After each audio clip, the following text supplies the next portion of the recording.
Hello दोस्तों, JP sir ITI वाले YouTube channel पर सभी लोगों का हार्दिक स्वागत है।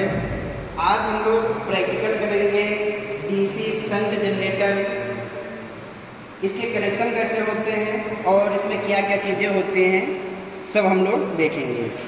ये हमारा डीसी शंट जनरेटर है और ये 3 फेज इंडक्शन मोटर है।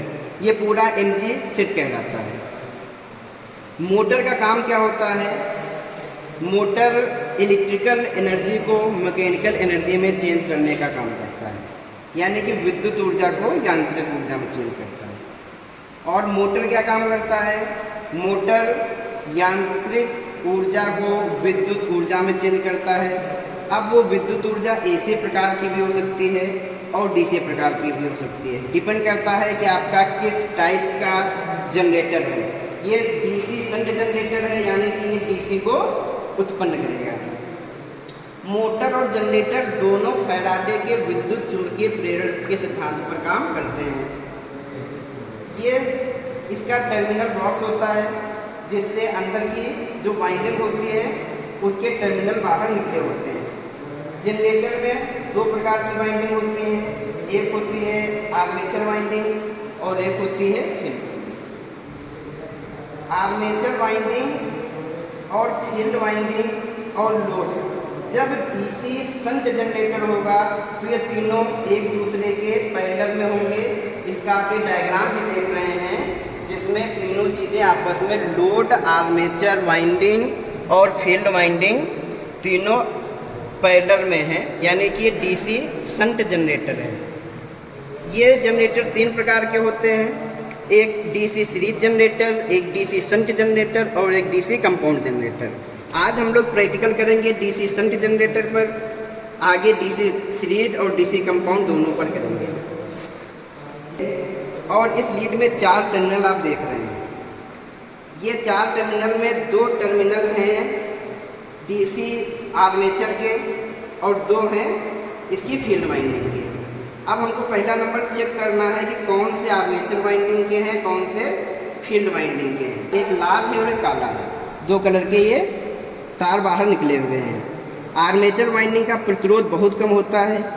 अगर हम इन दोनों में सीरीज बल्ब या मल्टीमीटर से चेक करेंगे, प्रतिरोध जिसमें कम होगा वो आर्मेचर वाइंडिंग होगी, जिसका प्रतिरोध ज़्यादा होगा वो फील्ड वाइंडिंग होगी। तो हम सबसे पहले चेक करते हैं मल्टीमीटर से। हमारे पास मल्टीमीटर है, ये मल्टीमीटर है और इसको हम लगाएंगे ओम पर, इसको सेट करेंगे। ओम पर सेट कर लिया इसको हमने, ये आप इसकी रीडिंग से देख लीजिएगा। और सबसे पहले हम इन लाल वाले 2 तारों पर टच करते हैं। तो आप वाइंडिंग देखिएगा, रीडिंग देखिएगा। रीडिंग लाल वाले तार पर जब टच कर रहे हैं तो रीडिंग 40 दिखा रही है, और जब ब्लैक वाले पर टच करेंगे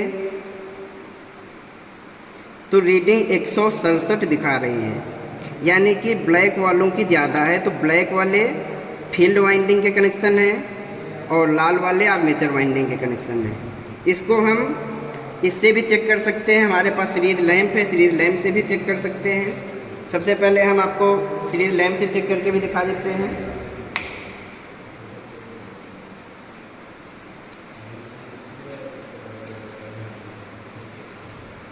हम लाल वाले पर टच करेंगे तो आप देखिए बल्ब बहुत तेज़ जल रहा है, यानी कि ये आर्मेचर वाइंडिंग के तार हैं, इसीलिए इसका प्रतिरोध बहुत कम है, धारा बहुत ज़्यादा जा रही है, तो बल्ब बहुत तेज़ी से जल रहा है।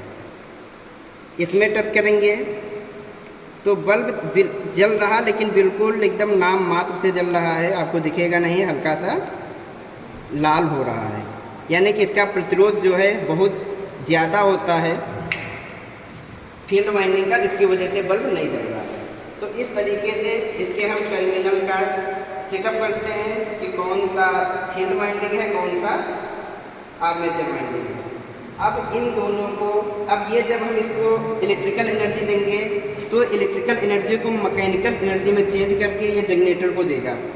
जनरेटर क्या करेगा? उस मैकेनिकल एनर्जी को इलेक्ट्रिकल एनर्जी में चेंज करेगा, जो हमको इन तारों के माध्यम से मिलेगी।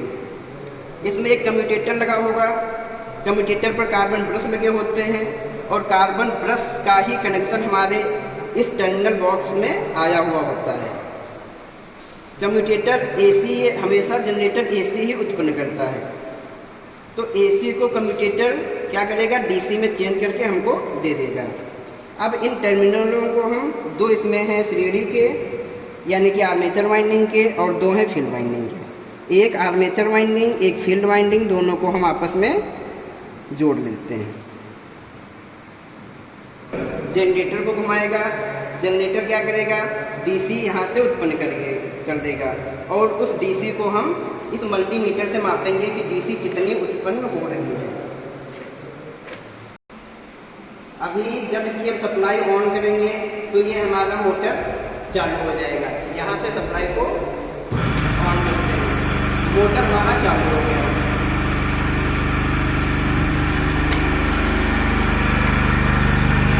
ये मोटर से इलेक्ट्रिकल एनर्जी को मैकेनिकल एनर्जी में चेंज करने के बाद जनरेटर को देगा, और जनरेटर उस मैकेनिकल एनर्जी को डीसी विद्युत एनर्जी में चेंज करके इन तारों को देगा। अब यहाँ से आपको पता चलेगा कि इन तारों में कितनी आ रही है डीसी वोल्टेज, जिसको हम यहाँ पर फिट कर लेते हैं और इन दोनों तारों में टच करते हैं। मल्टीमीटर माइनस में बता रहा है,